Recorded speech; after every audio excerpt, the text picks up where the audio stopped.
Lando Norris produced an impressive drive at the Bahrain Grand Prix on Saturday, finishing ahead of Lewis Hamilton on track.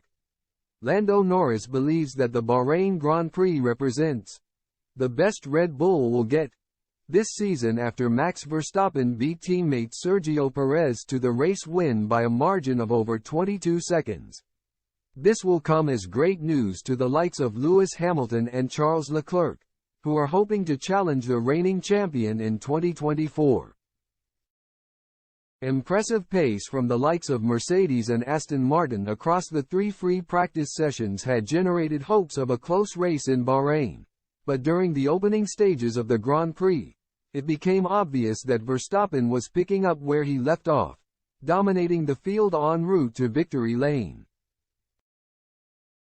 Norris, who ended 2024 as one of the most consistent challengers to Verstappen and Red Bull, crossed the line in P6, over 48 seconds behind the race winner, while Hamilton was over 50 seconds back after battling from a disappointing P9 grid slot to finish 7th. While these gaps may seem alarming on paper, Norris isn't jumping to any conclusions after just one race.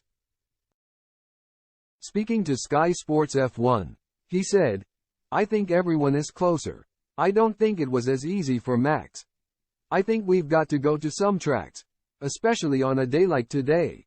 You want a good race car, a car which is nice on tires and fast.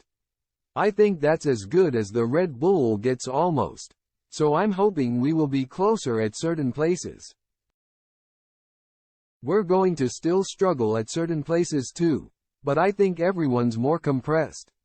I think between Mercedes, Ferrari, Aston Martin, maybe not so much the Astons today for some reason, but everyone's closer, and I think it's a good sign for everyone watching." This prediction will give Hamilton plenty of hope given the fact that Mercedes clearly have plenty of potential still to unlock with the W15. Both Silver's Arrows drivers were managing issues throughout the Bahrain GP, and the 7-time world champion sacrificed multiple grid spots with an overly conservative setup on Friday. So restrictive were Mercedes' issues that team principal Toto Wolff estimated that the engine cooling issue suffered by George Russell was costing the team up to half a second per lap. That kind of sacrifice over the course of 57 laps makes the 47.8-second gap seem a relatively reasonable deficit.